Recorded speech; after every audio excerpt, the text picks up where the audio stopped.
Bonjour et bienvenue à cette capsule qui vous présente les différents types de glucides et leur digestion chimique.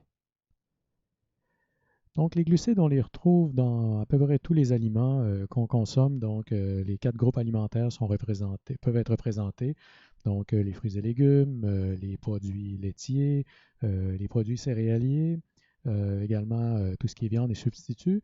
Et ça comprend également les différents ingrédients transformés. Comme ici, on a un exemple d'ingrédients qu'on retrouve dans la sauce barbecue. Donc, vous voyez très bien ici le sucre, glucose, fructose. De quoi maintenant on parle lorsqu'on parle de glucides, de glucose ou de fructose?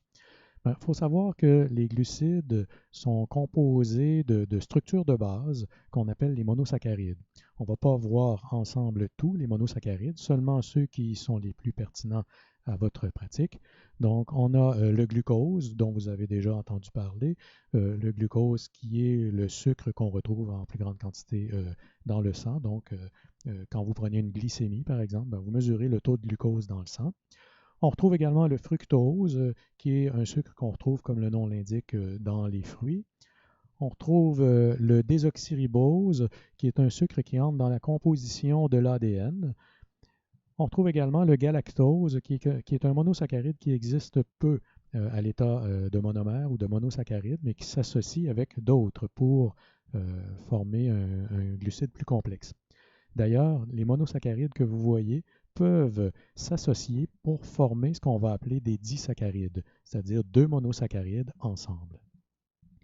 Voyons-en quelques exemples. Si par exemple on prend un glucose et un fructose et qu'on les associe biochimiquement, on se retrouve avec le sucrose, qui est le fameux sucre de table, le sucre de la canne à sucre. Donc le sucrose est composé d'un glucose et d'un fructose qui sont associés ensemble. Si maintenant je prends un glucose et un galactose et que je les associe ensemble, j'obtiens un disaccharide qui s'appelle le lactose, qui est le principal glucide qu'on retrouve dans le lait maternel. Si je prends enfin du glucose et que je l'associe à un autre glucose, je me retrouve avec du maltose, qui est un sucre qu'on retrouve dans les produits céréaliers. Donc, on vient de voir ensemble trois disaccharides différents. Donc, le sucrose, qui est composé de glucose et de fructose, le lactose, qui est une association de glucose et de galactose, et finalement le maltose, qui est une association de deux glucoses ensemble. On retrouve aussi parmi les glucides des polysaccharides. Donc, l'exemple qui est présenté ici, c'est une association de glucose plusieurs fois répétée qui forme une chaîne très complexe. Chez l'humain, on peut mettre en réserve du glucose comme ça, sous forme de chaîne. Le foie peut faire ça, les cellules musculaires également, et on va appeler ce polysaccharide-là le glycogène. On aura l'occasion d'en reparler dans une autre capsule. Dans le règne végétal, on va entre autres associer du glucose comme ça pour former ce qu'on va appeler de l'amidon. Donc, on a différents exemples ici d'amidon. Donc, on en retrouve dans les tubercules comme les pommes de terre, dans différents fruits comme les bananes, dans les pâtes alimentaires, on en retrouve aussi. Donc, l'amidon, c'est une énorme chaîne de glucose qui sont associés les uns avec les autres. Maintenant, ces glucides-là, comment on peut les découper chimiquement? Donc, on a notre appareil digestif qui fabrique différents enzymes qui peuvent découper les glucides. Donc, les glandes salivaires vont produire une enzyme qu'on appelle l'amylase salivaire. Le pancréas produit aussi une amylase qu'on appelle pancréatique. Et l'intestin grêle produit plusieurs petits enzymes qui vont découper les glucides et qu'on va appeler les enzymes de la bordure en brosse.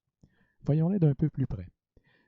Si on regarde ensemble l'amylase salivaire et l'amylase pancréatique, on constate que ce sont des enzymes qui, même s'ils n'agissent pas exactement de la même façon, au même endroit, c'est-à-dire, vont découper de longues chaînes d'amidon comme ceci en chaînes un peu plus petites. On peut avoir de 4 à 8 à 10 résidus de glucose qui sont collés ensemble. Donc, ça coupe les glucides, mais pas nécessairement sous forme de monosaccharides. Pour y parvenir, on va avoir les enzymes de la bordure en brosse qui sont dans l'intestin grêle, qui, elles, vont venir découper les chaînes de glucides qui ont été préalablement découpées en monosaccharides. Donc, on voit ici, on découpe de plus en plus finement les glucides pour obtenir des monosaccharides. Parmi les enzymes de la bordure ambrose, on retrouve des maltases qui vont découper du maltose, des lactases qui vont découper le lactose en monosaccharides. Donc, ce sont ces enzymes-là qui, au final, vont terminer le travail de digestion chimique. Pour regarder d'une manière un peu plus précise comment se déroule cette digestion chimique-là, on a ici une enzyme qui vient couper les glucoses qui sont présentés ici à l'aide d'une molécule d'eau. C'est ce que vous avez vu arriver, là, les deux H collés avec un O, c'est H2O pour une molécule d'eau. Et on vient insérer une molécule d'eau entre deux molécules de glucose, et c'est ce qui permet de séparer la chaîne de glucose qu'on avait au départ en monosaccharides, qui sont présentement ici 3 glucoses.